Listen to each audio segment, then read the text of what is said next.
Un contrat pour la réalisation de la mine de zinc et de plomb à Tala Hamza Oued Amizour Wilaya de Béjaïa, ainsi que pour la construction d'une usine de traitement de ces deux matériaux, a été signé, samedi, entre la joint venture algéro-australienne Western Mediterranean Zinc WMZ et la société chinoise Sinostel, tout en adoptant une cadence de réalisation rapide pour ce projet stratégique qui jouit d'un suivi constant des hautes autorités du pays. La joint venture algéro-australienne comprend l'entreprise nationale des produits miniers non ferreux et des substances utiles ENOF, l'Office national de recherche géologique et minière ORGM, ainsi que la société australienne Terramin, chargée de la gestion du projet, tandis que Sinostel a été chargé, selon le contrat signé au siège du groupe Sonarem, de la réalisation de la mine, de l'usine de traitement, ainsi que des infrastructures de ce projet stratégique. Le ministre de l'Énergie et des Mines, Mohamed Arkab, a félicité les responsables du groupe Sonarem, Terramin et Sinostel pour la signature de ce contrat, réaffirmant l'importance économique de ce projet et la nécessité de respecter les délais de réalisation et d'accélérer son entrée en service, prévue pour juillet 2026.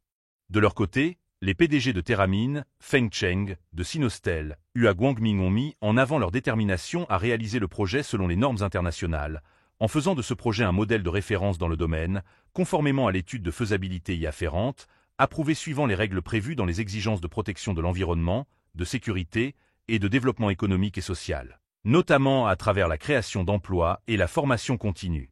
La mine d'Oued Amizour possède l'une des plus grandes réserves mondiales en la matière, dépassant 54 millions de tonnes, dont 34 millions de tonnes exploitables pendant 20 ans. Le projet vise à extraire 170 000 tonnes de concentré de zinc et 30 000 tonnes de plomb. Le ministère prévoit que le projet, une fois opérationnel, générera un chiffre d'affaires de 215 millions de dollars américains et un bénéfice net de 60 millions de dollars américains.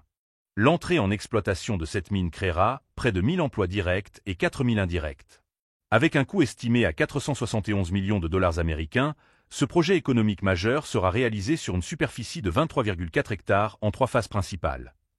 La première concerne la construction de la mine et de l'usine, la deuxième étant dédiée à l'exploitation de la mine pour une durée de 19 ans, et la troisième phase prévoit la fermeture et la réhabilitation du site sur une période de 5 ans. Lors de la réunion du Conseil des ministres du 7 octobre dernier, le président de la République avait mis l'accent sur la nécessité de réaliser à la vitesse maximale les 3 projets miniers structurants, à savoir la mine de fer de Gara Jubilee, la mine de zinc et de plomb d'Oued Amizour et la mine de phosphate à Bled El Adba, compte tenu de leur impact majeur sur l'économie nationale.